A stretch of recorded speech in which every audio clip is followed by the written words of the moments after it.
Hey guys, shit, I forgot to run the transition, but we move. Welcome back to another episode of Ballforbetter. Apologies about missing the earlier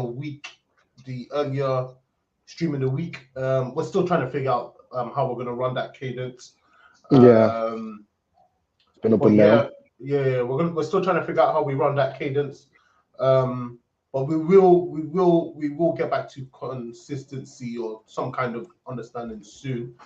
That being said, there's a lot to go through in today's show. Obviously, we did not have a review of last weekend's game, so we're gonna have a quick review of those. We'll preview these weekend's games, go through our predictions, go through last week's predictions, and update the scoreboard as such. So quite an eventful episode. How you doing, my legendary co-host? You good? I'm doing good, my brother. I'm doing good. Another busy week in work, but all good nonetheless. Yeah, all blessed, bro. How are you? I'm blessed, man. Same with myself. Over here in the UK, it's obviously you're in the UK as well. It's a bank holiday, so I'm off on Monday, and I took Tuesday off as well. So I'm smiling right now, man. Yeah, Smiling. I heard that. I genuinely complain. I feel like I need a bit of rest, especially with summer coming to an end, just to kind of get myself back, get my brain, get my routines, everything back on track is needed. I heard that. Yeah, I man. heard that. I heard that. That's good to hear. That's good to hear. But yeah, Um, Go ahead, bro. Sorry, were you gonna say something? no, I'm just agreeing with what you're saying. I'm just saying, taking what you're saying, bro.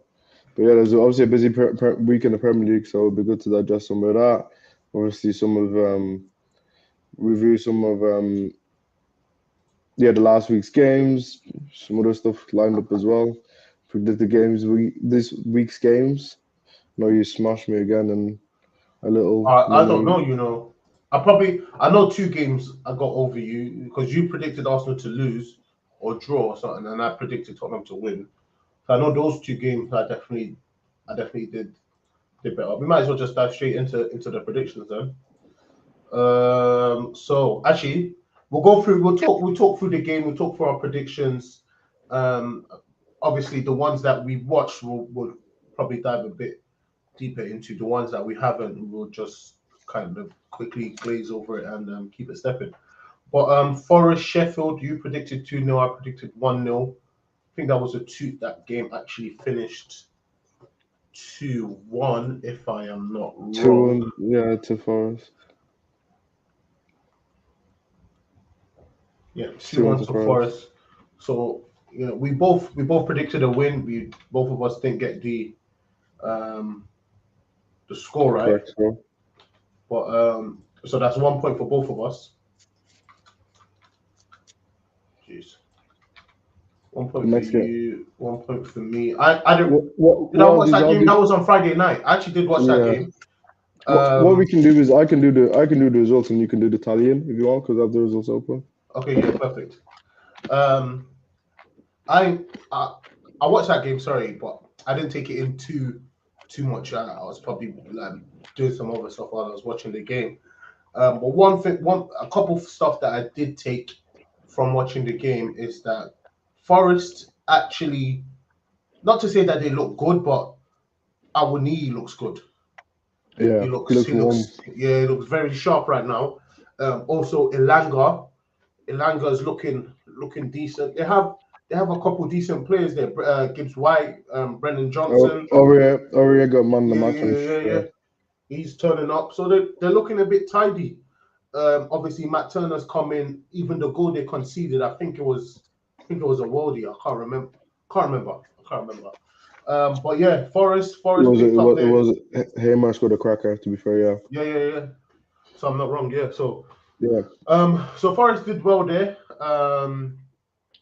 They've got their first points on the board. Obviously, losing to Arsenal last week on the opening fixture of the season.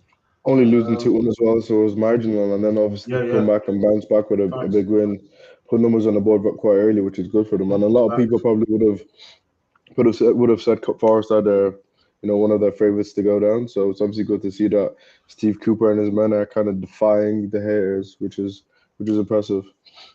It's necessary. Let me know if you want me to do the next game. Yeah, next game I have here is Fulham Brentford.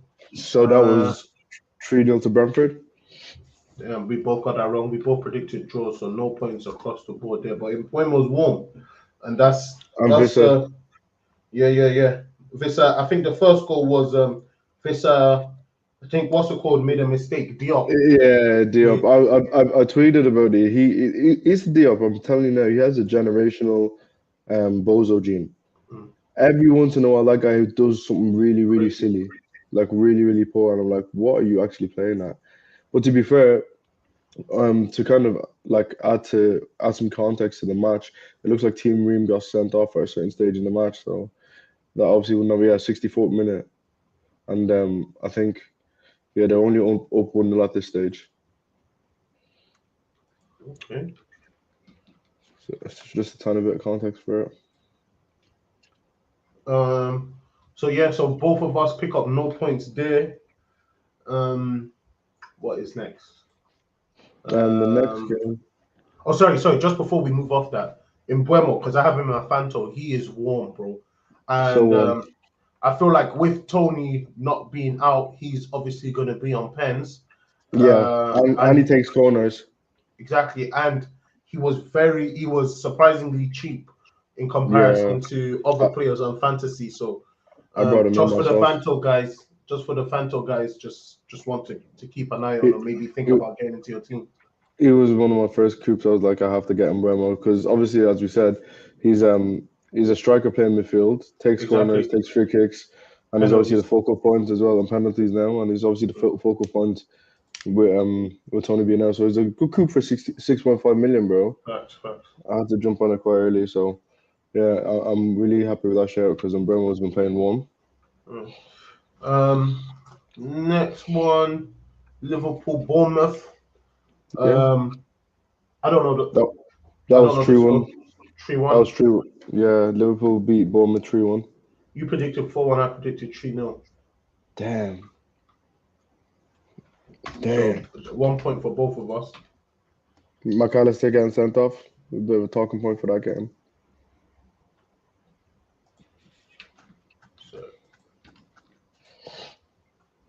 Oh yeah.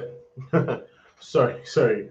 I was just editing the sheet, but yeah, McAllister getting sent off. There's actually been a couple funny. For like I spoke about it on the opening weekend of the Prem about when Onana, I can't remember who it was. He clapped one of the Wolves players, but one of the Wolves players.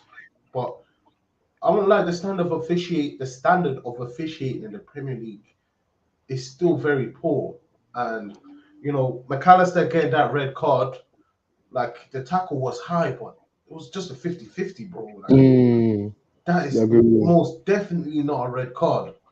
I look at the sending off. I'm gonna let you go first before I make my next point. Oh, sorry for even jumping across. I was just man. I think what I was just gonna say was that I think what's gonna happen is there's gonna be like less of a standard or less of a threshold for these tackles, red card tackles. But another thing I think is going to be a bit of a problem is totting up of yellows. People are getting yellows for, Tomiyasu got yellow for two very soft yellow cards. So sorry for cutting across you, but yeah, I was just going to go on that point because we're definitely going to see a lot more disciplinary actions from the ref. Just as a reminder, anybody who's watching the stream, who's watching it back, watching it live, please make sure to smash the like button and subscribe. Helps us more than you believe, or is it more than you imagine? Could believe. More than you can imagine. But yeah, please also share it. Tell your friends, tell your family, whoever's interested in football to lock in with us. Really appreciate the support. We're 2 subscribers away from 100, which was probably one of our first biggest milestones on YouTube. Yeah. So yeah, top up, guys. But yeah, I was literally about to talk about the Tomiyasu red card. The first one that he just actually, when I looked back at it, when it happened, I wasn't that pissed off. But when I actually watched what he got, both of the yellow cards for individually, for me, it made no sense. Like, the reason being, the first one he got for taking 8 seconds at a throw-in. Basically, all the other, I think 2 other players had the ball before he threw it, and he just got the brunt of it, basically. Yeah, it was Havertz. Havertz had it for about, I think, 20 seconds prior to Tomiyasu, and I think Tomiyasu had it for about 8 seconds. And then obviously the foul as well, on the counter that Crystal Palace had was very soft as well. So I think that's speaking about the standard of once again the officiating, and the refereeing in the Premier League. It all ties in. It all ties in with the memo they sent at the start of the season. Obviously, they're trying to be a lot more strict. They're trying to cut down on the dissent and all the unnecessities, whatever I'm trying to say. Unnecessary. The stuff that is not necessary, essentially. Yeah. But that being said, I feel like certain calls, they're finding it hard to find the line. I'm seeing certain calls, even handballs, everything that you can't really understand what is the criteria for a yellow, what is the criteria for a handball, what is the criteria for a red card. Yeah. The lines are so blurred right now. Yeah. I think obviously what it is that I think we're the Premier League, especially in particular, obviously is the biggest league in the world, and that's the league that a lot of people watch. But I think for a league as big as the Premier League, the fact that there's no transparency or no behind the scenes makes it only harder for the fans to understand what's going on. We look at leagues like France and other leagues that have trialed referees having audio on them and visuals. Even if you watch I don't know if you've been locking into the Women's World Cup, but that's what they've been doing. Even in the final, Spain, England, there was a handball decision. The keeper, Mary Earps, United keeper, who's actually apparently they made a unnamed club made an offer for her today, for the world record fee for a goalkeeper, essentially in women's football. But away from that, back to the VAR. In that final, there was a penalty shout, and essentially the ref was mic'd up. She explained her decision. She explained, why she's given the foul, so on and so forth. So stuff like that would be nice to hear in the Premiership, especially because, as you said, it's the most watched, the biggest league in the world. So I feel like stuff like that will go a long way if we can hear what's VAR saying. What's going on in the VAR room? Everything just seems like a black box right now. Yeah, and of course, what it is as well. We need to take in consideration the atmosphere at matches. Home teams might be on the verge of losing, and then there's a VAR decision. And obviously, if you put up on the screen and the match at whatever stadium is, bar Old Trafford, that doesn't have a screen, you would see why this decision is clearly being made. And I don't understand any logic behind not having refs mic'd up in the Premier League. I think something that should have happened ages ago. Yeah, but I wonder what other people think about that kind of topic. If refs should be mic'd up in the Prem, it would be interesting to see what other people think about the scenario. But yeah, I think we're going to see a lot more red and yellow cards this season. It's going to be interesting to see how, as you said, how the discipline plays out as we go along. Next game was Brighton Wolves. Bro, I don't know. The score? That was 4-1 to Brighton. I refuse to believe you predicted 2-2 Brighton. Bro, it was the Wolves' performance against United, bro. I was so catfished. But then again, Brighton will make a lot of big teams. Well, not big teams, but a lot of teams look like a bit funny sometimes. Yeah. I predicted 2-1. You predicted 2-2. So I get 1 point there. You get none. So far, I'm only beating you by 1 point, but there's 2 points to come in. I don't think any of us correctly predicted any of the scores, but we'll see as we go along. Next is Spurs Man U. I predicted 2-1 to Spurs. You predicted 3-1 to United. So I get 1 point. You get none. I'm up 2. City Newcastle. 2-2. You predicted 2-1. Yeah, you predicted 2-1. I predicted 2-2. So I get no points. You get 1 point. So I'm up 1 point so far. Oh, sorry. I'm just speeding through. Sorry. Let's go back to the Spurs. I nearly spared you. I really spared you. Let's go back. Let's talk about our Spurs game. What's your take, man, bro? Sorry for the laughing. No, it's calm, bro. We're both grown ups here. But my take on the Spurs game, I think the first half we played well. We had a lot of intensity, and then it's a repeat of what happened against a lot of the top 10 last season. And when our game plan wasn't going according to plan, a lot of players started doing hero ball. You know, a lot of people start forgetting the game plan. And what happens is your team starts looking disjointed. It's easier to pick apart players. There's holes in the pitch. Holes started to appear. But am I surprised? No. You know, should we have won? No.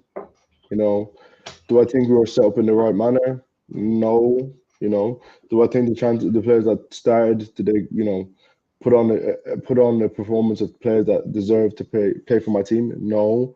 So yeah, I think it's kind of frustrating. You know, the league has barely started, and as a United fan, I'm even feeling a bit deflated already. It's week 2, bro.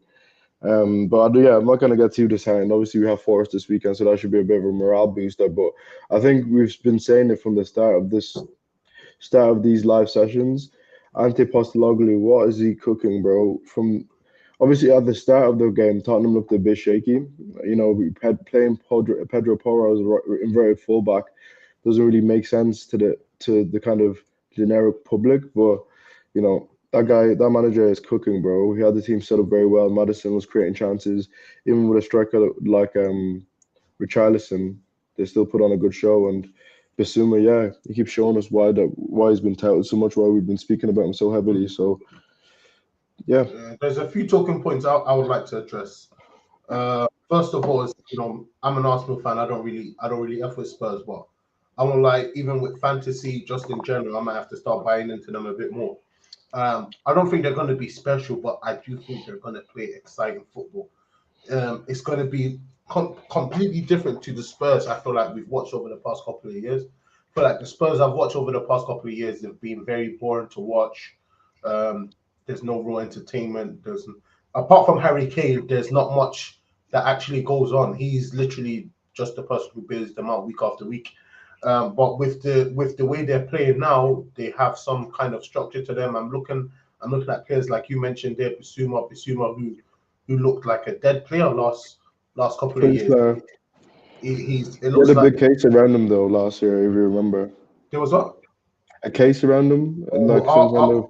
Okay, RSA, yeah. Yeah. I think I think there's one of those funky cases. So that probably was something that was playing on his mind. Fair.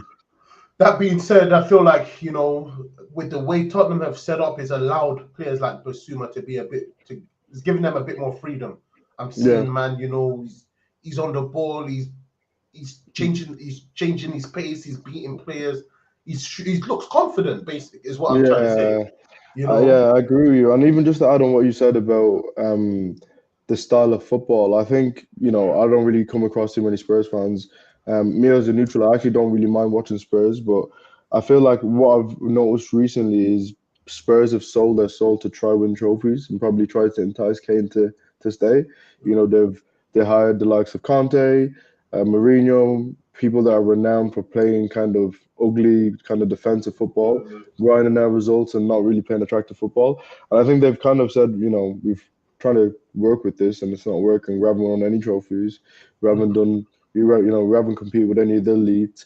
Why don't we try somebody that has a good style of football, good brand of football, plays for football from the back, and you know it's paying off. It's paying dividends. Even if they go now next week and lose to a bigger team, but play that football, I'm sure a lot of fans will have a lot more pride in saying that they support Tottenham because they're actually playing exciting football, and that's what fans want at the end of the day.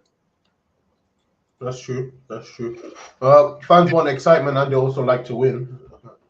Exactly, it's true. If you can balance the two, you're laughing. Don't get me wrong. I know. You know, you want entertainment, but if you're entertaining, because I think about being an Arsenal fan 15 years ago, we were entertaining, but we weren't winning stuff. And don't get me wrong, it's nice to watch it, but at the end of the day, you want to lift trophies, you want to brag over your mates, you want to have, you know, the silverware at the end of the season. But it's, as you said, it's about finding the balance. I feel like if you're a football fan or if you're a football player and you don't have a like complete obsession about winning, you're probably in the wrong sport. Facts. If you can lose a game and like a final or something and not have that burning energy or hate or whatever in your heart, Yeah. you're probably in the wrong sport. Even me, I don't play professionally or anything. I just play for fun. But that being said, I only have fun when I'm winning. If I'm losing, trust me, I'm not having fun. How I look at it is the only silver lining I can say is that if I'm playing football now and I lose on the weekend is that I'm getting fit. Because bro, if I'm losing, even if I'm playing over 35 football, I'm not going out there to lose. It goes from that to even FIFA, bro. We're all competitive. We all want to kind of have bragging rights, and that goes from junior all the way to the elite. So, Facts. But yeah, City Newcastle was the other one. Did I watch that game? I don't think I did. I watched some of it. But I think that was 1-0, isn't it? Or was it? What was the score? 1-0, yeah. Yeah, 1-0. Julian Alvarez, I believe, scored the goal. Phil Foden played the absolute blind in that game, bro. Some of the pockets he was picking were absolutely amazing. And I think he kind of showed that, with this kind of stint without Kevin De Bruyne, obviously KDB's boots are very big to fill. But I feel like if we get him on hot form, there's a real big player now. And I think even with City again, Jeremy Doku probably is a symbol that Pep is trusting him through the middle. I think Jeremy Doku can eat up. I think he's usually a left winger. I think it's funny because this is why, as much as I hate Pep, not hate him, me when I look at coaches, I just tend to prefer coaches that do the grind. Where you build up a team that's that's not, I don't want to say in tatters, but you build up a mediocre team and make them great, like what a Klopp would do, what Mourinho done with Inter, what Arsenal done with Arsenal, what Alex Ferguson done with United when he first came in, Mourinho with Chelsea. I respect that because that's a grind. Yeah, of course. That being said, did you mention Klopp? I think that's probably Klopp with Dortmund, Klopp with Liverpool. Oh yeah, he's the best rebuild manager if you ask me, Klopp. That being said, I feel like sometimes I tax Guardiola for being at steady clubs where he gets steady finance and Of course, you naturally would, mate. Yeah, facts. But also, I have to respect the way he evolves, the way he always finds a way to win, his consistency, his hunger. Do you know what I'm saying? I have to respect it because where I'm trying to go is that I look at Haaland. Haaland 5-10 years ago is a player Pep would have never gone near to. He had a player of a similar profile, Ibrahimovic. Obviously, Ibrahimovic probably has more of an ego, so it's harder to coach. But he didn't like that kind of striker. That wasn't the kind of profile striker he went for. Now, what I look with Alvarez and Haaland is, I feel like Klopp is trying to slowly change how he plays football. It's still possession-based, but there's a bit of long ball directness also involved now. Do you know what I'm saying? But Alvarez, for me, he looks like he's gonna, with De Bruyne being injured, as you said, feel like he's gonna be the one that's gonna come in and kind of show himself to be the star right now. He's already a World Cup winner. I feel I'm even looking at bringing him into my Fanto, but obviously I try to stay away from Man City players because of it's so hard to predict who starts for that team. But I feel like I hear you. I feel like Julian Alvarez is a very talented player, and I don't dispute anything you're saying. But I just feel like it's hard for, this is not 08. There's not two Premier League strikers in most teams that are starting and banging out goals, together, 20 goals together. The thing is with Alvarez is, bro, he can play. He's like, obviously I don't want to be comparing him to the likes of Messi, Neymar, but like he's very versatile. He can play as your 9, he can play as your 10, he can play on the wing. True. And he can play it very effectively as well. And I think it seems like off the ball, he also does the work required to actually stay in the Pep team. Do you know what I'm saying? So yeah, he's very smart as well. The upside completely outweighs the downside. Yeah. But yeah, I haven't. As I said, I didn't watch the game. I don't know if there's anything else you wanted to dive into regarding that game. Off the top of my head, like Newcastle actually gave them a good game, and there's a few chances that they counted. I think Newcastle have a very good season this year. Yeah, no, there wasn't too many standout performances for Newcastle. Bar Newcastle have had Botman and Trippier, they had two steady games. Newcastle have some crazy fixtures, bro. Villa, City next. City just now. Then what's it called next? Liverpool next. Then I think they have Brighton and Brentford. Some very heavy fixtures. But anyways, next Villa Everton. You predicted 2-0. I predicted 3-0. I don't know what the actual score was. 4-0 Villa. Okay, so we're both wrong, both 1 point. Chelsea, I predicted 1-0. Wait. You don't want to talk about Villa and Everton? Obviously, sorry, even good thing for stopping me. I'm just so focused. yeah, okay. I think even if we don't go into too much of an insight, I think we need to definitely scan over that result. 4-0 Villa against Everton, week 2. Yeah, no. One thing I actually want to talk about it because did I watch the game? I can't remember. I don't know if I did. I don't think I did watch the game. But one thing I will say is that this is part of the reason why I predicted Everton to go down. I feel like I did anyways. As much as I rate Sean Dyche, this team stinks, bro. This team stinks. They don't know how to score a goal. Calvert-Lewin is their strike, like they have Calvert-Lewin and Neil Maupay who don't know how to score a goal. Do you know what I'm saying? Well, Calvert-Lewin knows how to score. He can't stay fit. That's what I was gonna say. He's like AD. He's like AD from the Lakers. What happened to his face? I seen he was. Oh, I did watch the game. I'm capping. I watched the game. I think he went in for a header, and somebody else's head hit his cheek, bro. It's like he broke his cheekbone. Yeah, I seen his voice was like, bro. He cannot help it. Yeah, but the thing is, that wasn't even like, oh yeah, you twist your ankle. Like somebody actually. He can't help it. But I don't know, man. I look at their centre backs. Somehow it's like Burnley centre backs have moved over to Everton because Michael Keane, Tarkowski and Michael Keane is going to be the reason they get relegated, bro. He had a stinker. There was one chance that I think Villa scored from me. He tried to kick the ball away and he played it into. I think I'm not too sure if it was. Can't remember who exactly it was that scored the goal, but I feel like Everton were all over the place. There were 5 and 6s at the back. Nathan Patterson 5.9, Michael Keane 4.8. Tarkowski had an alright game, 6.5, and Ashley Young 5.5. Jordan Pickford 4.5. Ashley Young, I feel like he made a mistake as well. Yeah, he did. He threw the ball to John Terry, and that was the mistake. I remember. Yeah, obviously he was going back. He was going back to. Let me just play this. He was going back to Villa Park where he previously played, and obviously he probably got the better of him. I'd say. Fan favorite. You get me? Hey, yo, that's too funny. Can you see that? Yeah. Yeah, let me go on this. So this is the Saturday. Highlight some of the Everton performances, which, bro, it will make for some alarming reading. 5.5. We obviously talked about Ashley Young. Pickford 4.5. 4.8. Another one I want to talk about is Pickford.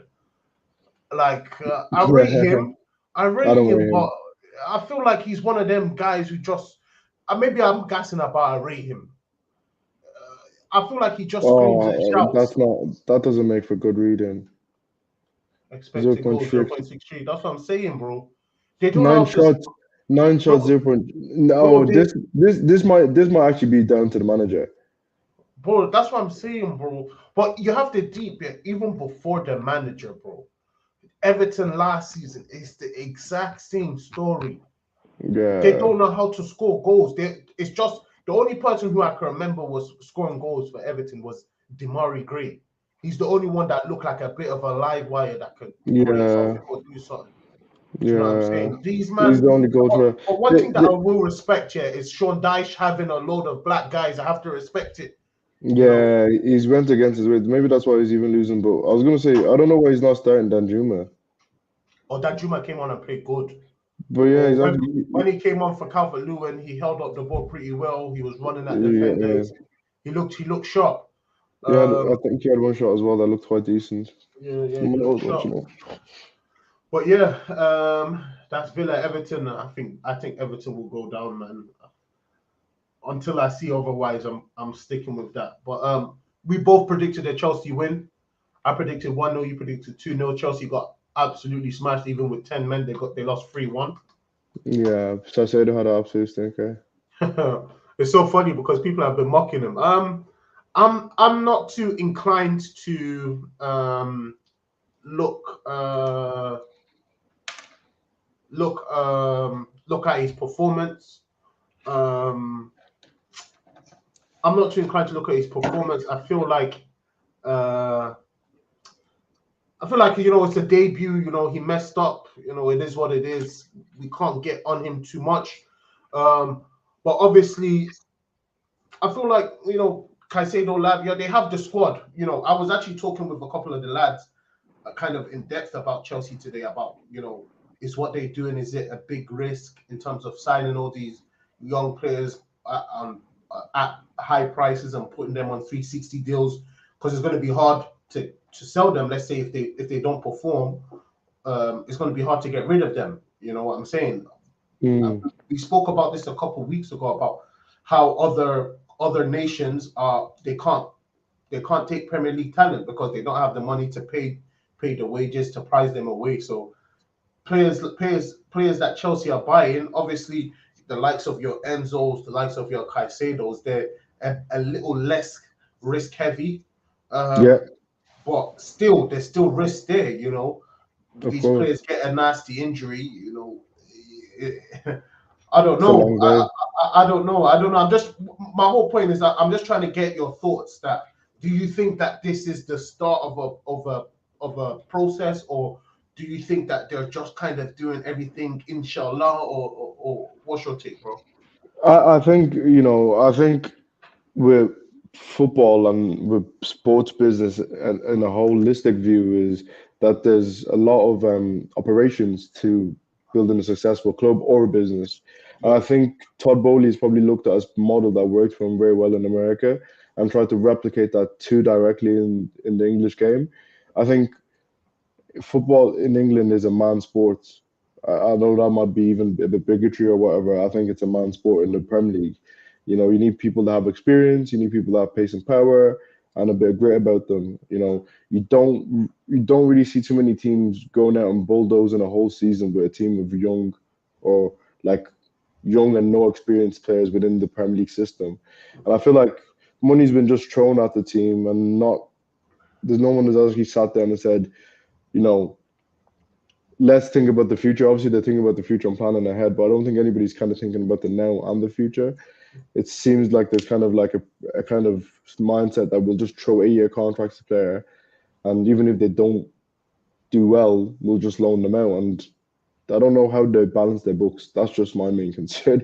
I wonder, Chelsea's accountant must have the hardest job in the world, bro. Because how are you balancing them books? Like the amount of transfers they make, and the team Oh, always still look lackluster. it's funny. It's funny. We spoke about with the balancing of the books is obviously because the majority of the players they've sold were basically free profit. You've not got to write off because they're all players that were bred in Chelsea. They're all Coleman players. Your Loftus Cheeks, your Trolls, your Lewis Halls, your Mason The Mount. amount, Yeah, they're cool. all players that's straight profit. Do you know what I'm Okay, saying? cool. And then all the players that they've bought them on 6-7 year contracts, so they're able to write the transfer off over those 6-7 years. It's not going to go against this year's FFP. Do you know what I'm saying? Okay. So that's how they're able to get away with it in theory. My dad asks, "What do you think about the Liverpool Newcastle game?" We're going to talk about that in a short while. We're just going to review one more game and then probably talk about a few losers and winners over the weekend. Then we'll go straight into that game, seeming as it is the biggest game of the weekend. We'll probably preview that one first. But the last game in terms of the predictions was Palace Arsenal. I predicted 2-1 to Arsenal. You predicted 1-1, and it was a 1-0 win from Arsenal. I don't know how I feel. If you ask me, as I said, I'm not happy with this Inverted. bro. Not inverted. This lack of this party playing right back. I'm asking a man to do two jobs, bro. He's playing right back, and then after he's defended the left winger, he's got when we got the ball, he's got to sprint into the middle to now. I have got to show to be an option now, and you have to deep in your brain, bro. Like when you're playing football, it's not natural to man. So there's going to be times where a man has lapses. Oh, quickly run over here. It's not natural, bro. And the thing is, the reason why Arsenal are doing this is because of Kai Havertz. Let me be honest. Don't get me wrong. I'm going to support Kai Havertz. He's an Arsenal player, but I need to see some ruthlessness from Arsenal. I need to see what happened to Grealish, what happened to Fabinho, what happened to Kai Havertz. Grealish came into City. He didn't play for a whole year. Why? Because he wasn't up to the level that Guardiola needed. This guy is not up to the level that Arsenal need right now. He's a quality player, is a good option up front, but right now that's all I can see. He's a good option off the bench. Do you know what I'm saying? I don't think he actually makes our starting lineup that much better. So I feel like a lot of people, like I always say, I feel like Kai Havertz, the ethos or like the theory of Kai Havertz is actually always better than the player, because people tell you about what he does off the ball, what all of this kind of Rodometer, fault 9.5, all of this stuff. I'm not trying to hear it, bro. I'm really not trying to hear it. If Arsenal fans watch him and they say they don't like him, if you're telling me about defensive rate, you're not a defender. Why are you defending? Bro. People be telling me you don't see the runs, you don't see the space he creates. Bro, I hear you, but football for me, I hear you, but it's about eye test, bro. When I'm watching this guy, bro, he's not doing much. He looks like he's hiding. Yeah, it doesn't. I don't want to bash him too much, as I said, because he's a player that I want to do well at Arsenal. But right now, I feel like he needs time to actually understand how Arsenal play and build up his confidence. Let's stop throwing him in at the deep end and affecting how 2 to 3 other players play. Because now Gabriella's not starting. We're shifting Partey out to right back. We're making other players do excessive work, and I feel like we need to go back to what made us last season. Because I feel like that game we played against Forest, we played with how we played last season with our normal tactic. Rice and Caicedo, Rice and Partey and Odegaard in that midfield. I feel like we beat those guys 3-4-0. But because we tried to be a bit too fancy, it allowed them to get on us towards the end of the game. But that being said, Crystal Palace is no easy place to go and get a result. I feel like they had a penalty shout. Eze was good. But I'm just happy to get the 3 points, most importantly. But I do feel like Arteta needs to switch it back and take us back to a traditional back four until you have the personnel that are tactically astute to what you're trying to do and can employ that. And then boom, you can start to be a bit more fluid and change stuff around. Yeah, no, agree. I feel like, until he loses, I don't think he's going to change it. But it's one of those ones like, I think it's funny because, this is something Pep did last year. And we know Pep doesn't like to do things for too long. So how long will it be until something else changes? And then are you going to keep going with all the trends? So I hear Arteta why he's doing that, and it does make sense. But as you said, a lot of it is to facilitate for Kai Havertz. It's kind of to alleviate him of those kind of defensive duties. Partey will go right back and he'll drop into the middle. But, on the ball, he's filling up a space that, it's not really been occupied too much. He's not like a CM that's controlling play, dictating play, switching the ball, breaking play up. He's an attacker playing CM because you can't probably get a starting position as an attacker in my eyes. So I don't know. It's a bit of a funny one, but maybe I just underappreciate Kai Havertz. Yeah, but I don't think you were, man. think you're just saying it as it is. I feel maybe as time goes on, maybe he'll prove us wrong. But as of now, I don't really see really see what he offers us. So I'm gonna be real. That It'd be being nice. said, go ahead.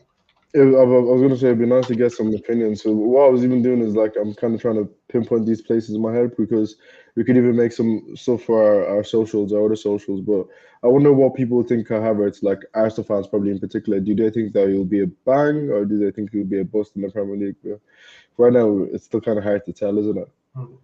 It's still very early. 2 games in, as I said, brand new team. He has to understand how they play. So there's a lot. I don't think he's carried himself in a bad light either. I think against Yeah, Palace, especially. he's not been terrible.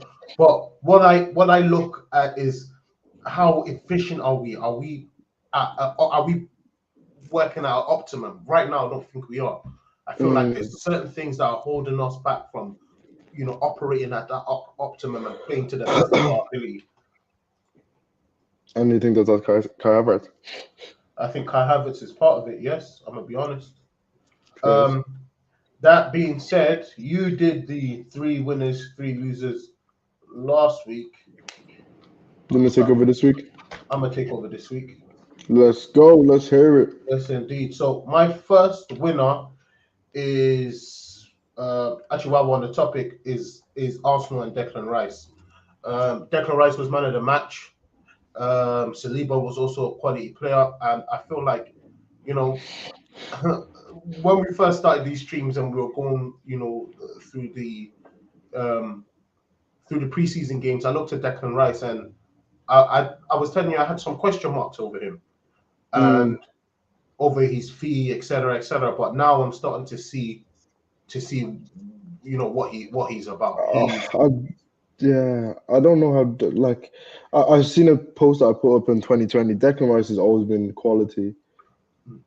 I think what it is probably that because he's not an attacking quality player. He's more like defensive, and then that transition into the attacking positions. But now that you see what you've probably been lacking in your team, you probably appreciate him a lot more. Because at West Ham, they're probably thinking if we didn't have this guy, we'd be dead. And that's, do you know what I mean? But sorry, go on, continue. I like the way you're appreciating him. Obviously, that's the position I play in football. So when I see what he's actually doing, it actually makes me deep. Yo, this guy is key, bro.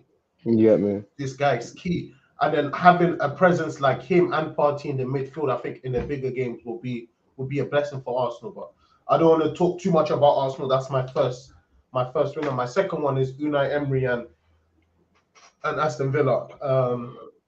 Not only did they win 4-0 against Everton on the weekend, but they beat Hibernian yesterday for Europa Conference League qualification. Obviously, they have a second leg, but they've won 5-0. Ollie Watkins had a hat-trick, and obviously they had a tough first game away to Newcastle. They did get smashed, but we've both called out Villa as a team to watch, or a team that is going to finish in one of the European spots. And I think this is why, because I saw Zaniolo signed on loan. He was in the stadium when they were playing Everton. I don't know if he was involved yesterday, but they have a tidy little squad. They have a tidy manager. They're very efficient. They play decent football. They're defensively steady. And I feel like, just to reiterate, they're going to be a team to watch. So that's my second winner of the weekend. Third is another one from last weekend, is Brighton. Brighton, they are going absolutely nowhere. They are going. I feel like they're going to finish top 6 even now, with the way they're playing. Somebody sent me a tweet today. I don't know if you've heard of Anthony Moran. Probably haven't. Yeah. So basically, he's another Irish striker that Brighton have. And really? Yeah. They sent him out on loan to Blackburn, and the reason why they chose Blackburn is because of the style of play that the Blackburn manager plays. And this is why I respect Brighton, because everything they do is very intentional. The players they buy, the profile of those players, the managers they buy, because Brighton build a team. I don't feel like they build a team specifically for a manager. They build a team that they feel like any manager can come in and mash work. And that's what happened. They got rid of Graham Potter. They got De Zerbi, even better. But obviously, I think that's, what, I'm sorry to cut across, I think that's a club with a philosophy, as opposed to I think what it is that club obviously has a philosophy of how the club is run, facts. what type of manager that they bring in, what type of players they bring in. And if you stick to a philosophy, no matter who the manager is, if you bring a manager that believes in that philosophy, not much should change. But even what you said about Aston Villa, I just wanted to chime in because I don't want to forget. But now that what you just kind of mentioned, I think the Premier League is staggered into like 4 different categories now. First is obviously the top 6. So, from obviously City down to Tottenham, Chelsea in between, Arsenal, United, Liverpool. I think now we've obviously seen Newcastle jump into that top 6. But I'd say on paper, they should be in the second category, which would be, in my opinion, would be Newcastle, Brighton, Aston Villa, them type of people. But I think now, what I was going to say is, with what Brighton is cooking, what they cooked last season, this season, I wouldn't even be surprised if they would go on to win the Conference League, the Europa Conference League. We know Emery is a seasoned manager in Europe. He has a team, a nice little steady team. Obviously, Watkins, my guys in my club and my fantasy football team. So I'm happy to see he's got a hat trick, but I wish it was on the weekend. I wish he was on the weekend. I was a bit cheesed about that, but yeah, I think Emery is cooking big things, and I think Brighton is probably the blueprint right there for that kind of second tier, third tier teams in the Prem. Speaking on Brighton, that leads me into my first loser of the weekend. I wonder if you could guess who it is, but it's Moses Caicedo. I thought you were saying that. No. Brighton related. It's Moses Caicedo. 115 million pound. Moses Caicedo made his Chelsea debut, and I think it was within 5-10 minutes he gave away a penalty. He was very shaky. He was very shaky. He did not look comfortable. So that's the reason why I'm going to give. It's not to say that he was terrible, but obviously for a 115 million pound player and you're making your debut for Chelsea Football Club, a lot more is expected. So he definitely is warranted my first spot for loser of the week. He did one crazy shot as well that went into the stands. No, that way did, bro. No, damn way did. Commit 2 fouls, 1 penalty. Yeah, he didn't really have a good game, did he? Yeah. My second loser of the week is Everton, because after 2 games they're dead bottom again. And as I said, Sean Dyche for me is a seasoned Premier League manager, but football evolves, and this anti-football haram ball that even Conte was playing, we saw what happened to him. He was losing his head last season. Why? Because Tottenham were playing so poor. There's only so much of this haram ball you can do and still get results. Haram ball is not, and results and winning. It's gone. Those days are gone. Mourinho, your Simeones, they were able to to do that back in the day, but football's changed now. So I'm giving Everton my second losers of the week, and third, sorry BJ, but it's going to be Man United. Man United, I feel, were lucky to get away with a win in the first game. Onana was very lucky to not give away a penalty, and that in turn would have led to Wolves drawing the game. And then I feel like your midfield trio of Mount, Casemiro, and Bruno Fernandes against Tottenham was, I wouldn't say found out, but it highlighted the issues in that midfield. Number one being Casemiro's age and his mobility. Isolation. Yeah, his mobility. Casemiro's not the fastest player, so you can't leave him, as you said, so isolated where he has to now put on the afterburners to try catch players. That's not going to happen. That's not the type of player Casemiro is. I'm not saying Casemiro's finished, because I feel like a player as good as him, he would, if he knows that, okay, I ain't got the legs no more, he will have the brain. He has the brain to be in the right position. Obviously, a lot of football was played last season, especially by United, and also Casemiro played in the World Cup. So there's that to take into consideration. But moving on from Casemiro, the other two players, Mount and Bruno, I don't want to say they can't play together, but I feel like you need the option to have a different Busybody. profile in that midfield. You need a busybody. You need someone like look what Rice adds to your midfield. Like he adds grit. To me, what like Rice looks like, not even looks like, Rice is just like a cooped up. If I'm genuinely being 100, he's a really cooped up Scott McTominay. He's a big lad. He knows how to get forward. He knows how to drive. Has big strides, but he's a lot more technically sound than McTominay. But that kind of physicality or frame in the Premier League is gold dust. Do you know what I mean? It's absolutely, look at Joelinton. Every kind of Premier League team has, apart from like City and like the teams that want to play the final football. Every kind, exactly. Everybody kind of has a kind of a unit. But I was even talking more in the kind of a box to box. But obviously, yes, City use their kind of unit in a different way. But yeah, our unit is the CDM. We need a kind of a more mobile unit that can get up and down. But yeah, as I was saying, feel like United need to look at, getting Amrabat. As I said, I'll probably touch on a bit when we talk on the transfers. But Amrabat was left out of the Fiorentina squad today. They played in the Europa Conference League qualifier as well. That could be in links to United. But United get my third spot in terms of losers of the week. So. Did you say United? I would mostly say Ten Hag, but I hear you. Oh, United. To be fair, I think it's a bit 50-50. I think obviously United, the players are the ones playing it, but I think a lot of the decisions need to come down onto the manager. I don't know why we're still starting getting matches. Also, this Qatar stuff, I feel like it doesn't help.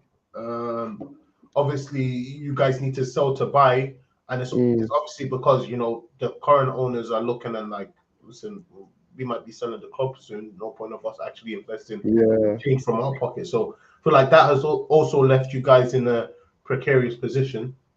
Exactly. But moving on from United, we'll go to the losers of the week, winners of the week. We'll go to next weekend's game, and I'll go back to the comment that my dad put up. What do we think about the Liverpool-Newcastle game?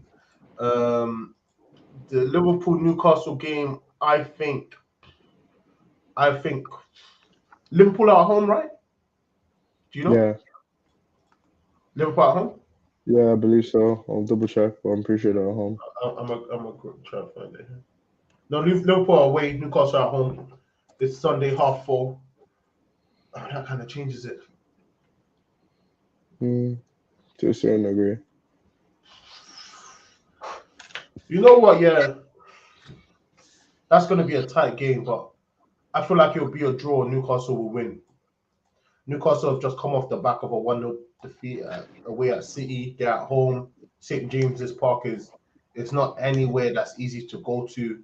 And then I look at Liverpool. Obviously, McAllister will be back. That red card has been the suspension or the ban has been rescinded.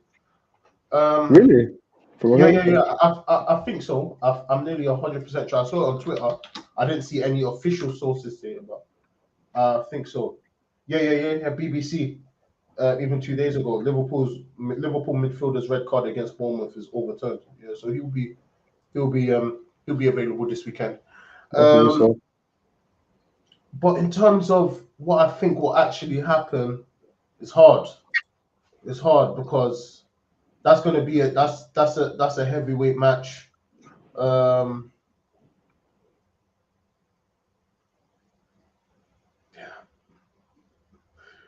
Damn. I feel like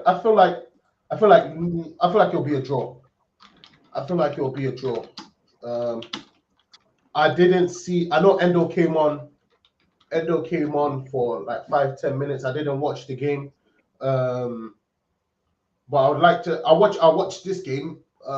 So I feel like this game for me, it will just be. I'm just going to use it as an opportunity because I haven't watched any. I watched Newcastle's game actually, first game of the season. But I haven't watched Liverpool too tough this season. I want to see what their new DM looks like, what their midfield looks like. But yeah, I think Newcastle will either win or it'll be a draw. I'm still trying to think of how I, think- I think Newcastle probably will win. I think St James's Park is a hard place to go to, and I've seen Liverpool away from home is different from Liverpool at home this yeah, season. facts. Um, I'm gonna do 3-2 Newcastle. I'm gonna do a draw. I'm gonna do 1-1. Play on the safe side. I'm gonna do 3-2 Newcastle. It's funny, yeah, because bro, these dudes, Liverpool spent 80 million or 70 million on Darwin Núñez, and he's not even getting game time, bro. Them Feels like coming out the bench feels, for feels like they paid 80 million for a guy that can just run. Brendan's guy, no less. Okay. We'll go to the first game of the weekend, Chelsea Luton. I'm 3-0 Chelsea for me. I'm gonna predict a 2-1 to Luton.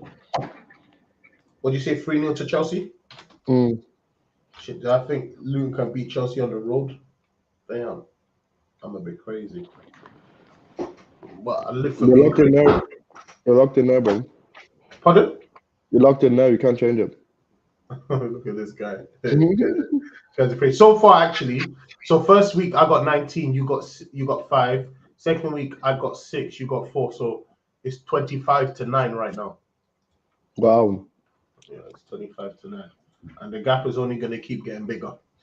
Third game, Bournemouth Spurs.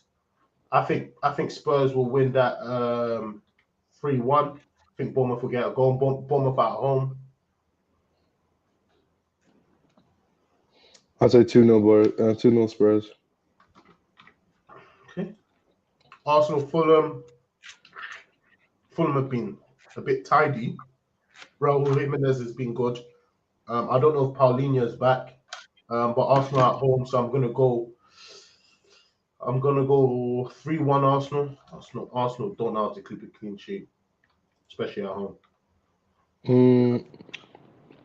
Yeah, I'll go 2-1 Arsenal. Everton Wolves, that's absolute stink fest. Oh my days! I feel sorry for anybody who's gonna watch that game. I don't think the Wolves are as bad as you think they are. I think Brighton were just very good. I'm gonna go 1-0 Wolves. I've got Everton at home. I'm going 0-0. I'm going 0-0. I'm calling that as a stink fest. I'm gonna go 2-1 Everton. 2-2. I'm gonna go a draw. Okay. Next we have. Actually, sorry. In your Everton words, no score goals. 1-1, 1-1, 1-1. 2-1 Wolves. 2-1 Wolves. 2-1 Wolves. Oh, in your words, is locked in. That's what you try to say to me. But, I ain't like you. I make the rules. United versus Forest. United at home. Yeah, 1-0 United. Yeah, I'm doing the exact same. Do you know what? Yeah, I'm gonna do 2-0 United. I think I'm gonna do 3-0 United. Good. Okay. Brighton, West Ham. Brighton at home. West Ham. West Ham are visiting. 2-0 Brighton. I'm gonna say 3-1 Brighton. You say 2-0. Brentford, Crystal Palace. Brentford at home, Crystal Palace away. London Derby. I'm gonna say 2-1. 2-1 to Brentford. 1-1. 1-1. Burnley, Villa. Burnley at home, Villa away. I think Villa will have enough to companies, man. I don't think he's gonna get his first win against Villa. I'll say draw. I'll say 2-2 draw. So just before, what was your prediction for the Brentford Crystal Palace game? 1-1. Burnley Villa. What did you say? You said 2-1 to Villa.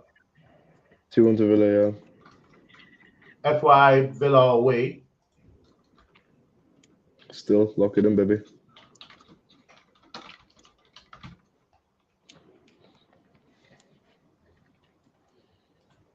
Okay. I'm gonna go 3-1 to Villa.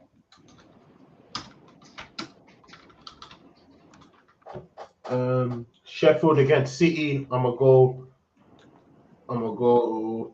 2-0 to City.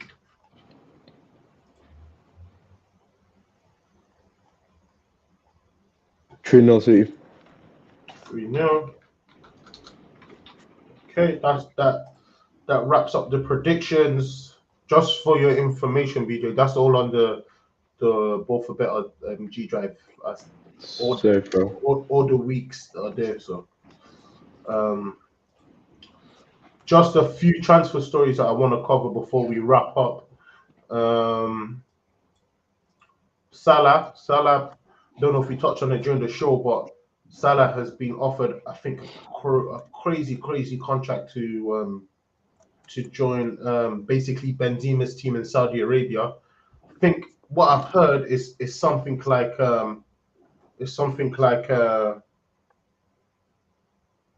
something like 3 million a week, so like up to 350k in terms of pounds a day. Wow. Which is absolutely insane. And obviously with Salah being Egyptian, being a Muslim, go to Saudi, you know, him being a Muslim, as I said, they're gonna worship him there. He's gonna The be man that fake Muslim man that puts up Christmas trees. Christmas tree, yeah.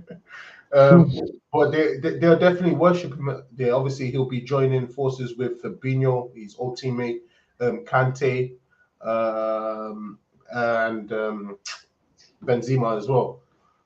So that would be interesting if it does happen. Another one. Before I move on to other one, you got any thoughts on that, my big bro? This guy's someone big bro. No, not really. To be fair, I think we said it. I think we said it early on. I think it's time for Salah to probably back. Well, maybe after this season, but he's certainly probably done enough in the Prem. Unless you want to be Liverpool's ever top goal scorer here, but you know, go get your payout, dog. You've been smashing 20 goals a season for the last like 10 seasons, bro. As a winger, got golden boots, Champions League, Premier League, Carabao Cup, FA Cup, everything to show for, bro. You've done it, bro. You know, salutes, bro. Go get the bag. Let Bradley Doak, let Dewar go Liverpool winger get some minutes, bro. Like Bradley Doak. Bradley Doak or whatever that name is. That guy is starving himself for some minutes. Salah is still chopping. Salah is still chopping under 15 minutes a week, bro. What the hell, like? Bro, they took him off for Ben Doak. He was chucking shit. Man, he was vexed. Ben Doak taking me off for Ben Doak. Bro, like what? He weren't even playing good either, apart from the assist. But yes, City have announced the signing of Jeremy Doku. We were talking about it earlier. It probably means that Alvarez will have a more central, I think more central kind of supporting striker role.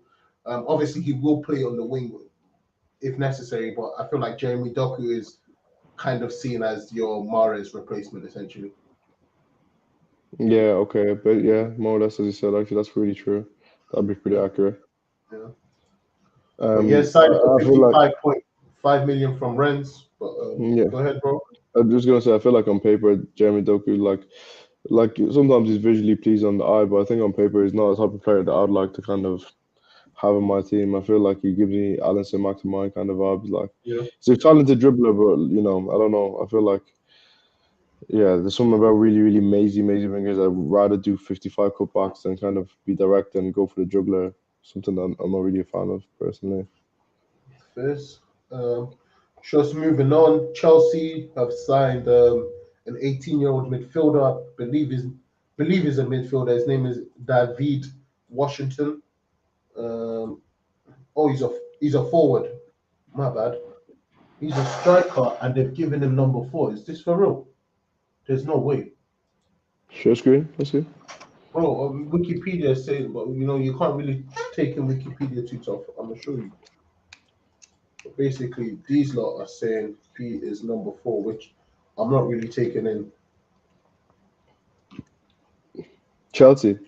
Yeah, it's 18. There's no way they're giving him number 4 and he's the 18-year-old. There's surely one of the defenders have that number. Nah, yeah, that can't be right.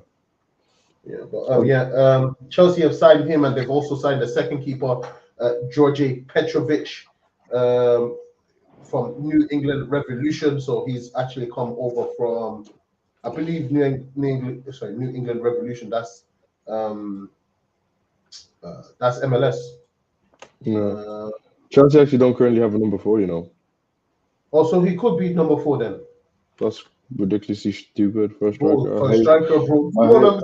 I hate when players don't wear their right jerseys. What? But yeah, I don't know if that deal is confirmed, but okay, no, he's set for the medical with a 14 million fee for that deal, and 17 million pounds for David Washington, the striker. The last transfer story that I have that's of any importance, or actually, there's one more. Sofian Amrabat got left out of Fiorentina squad, as I said, against Rapid. So that might mean that the green light to join United might happen. I can't remember where I heard it, but I heard that Ten Hag. I think it was when I was watching. I could be wrong. I feel like it was when I was watching Culture Cams and Harry Pinero, their podcast.